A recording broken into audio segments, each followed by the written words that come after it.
Muling naging usap-usapan sa social media ang popstar royalty na si Sara Geronimo matapos mapansin ng ilang netizens ang kanyang mga kamakailang larawan at video na umano'y nagpapakita ng pagbabago sa kanyang pangangatawan.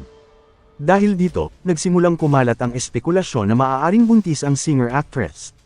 Lalo pang yumungay ang usapin matapos itong maitampok sa Fashion Police, kung saan ibinahagi ang iba't ibang komento at reaksyon ng mga netizens tungkol sa isyong ito.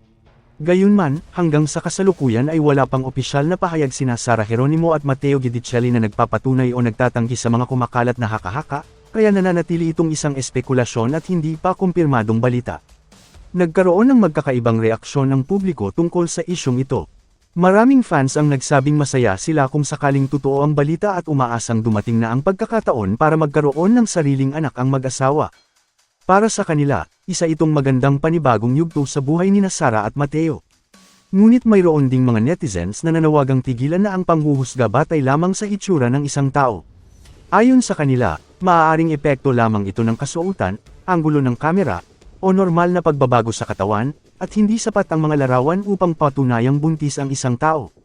Marami rin ang nagsabing nararapat lamang na igalang ang pribadong buhay ng mag-asawa at hintayin ang anumang opisyal na anunsyo mula sa kanila kung nanaisin nilang ibahagi ito sa publiko.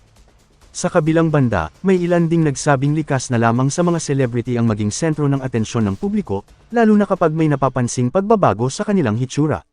Gayunpaman, pinaalalahanan ng maraming netizens na mahalagang maging responsable sa pagbabahagi at paniniwala sa mga impormasyon, lalo na kung wala pa namang kumpirmasyon mula sa mga taong direktang sangkot. Sa panahon ng social media, mabilis kumalat ang mga balita at haka-haka, kaya nararapat lamang na maging maingat sa pagbibigay ng opinyon upang maiwasan ang pagkalat ng maling impormasyon.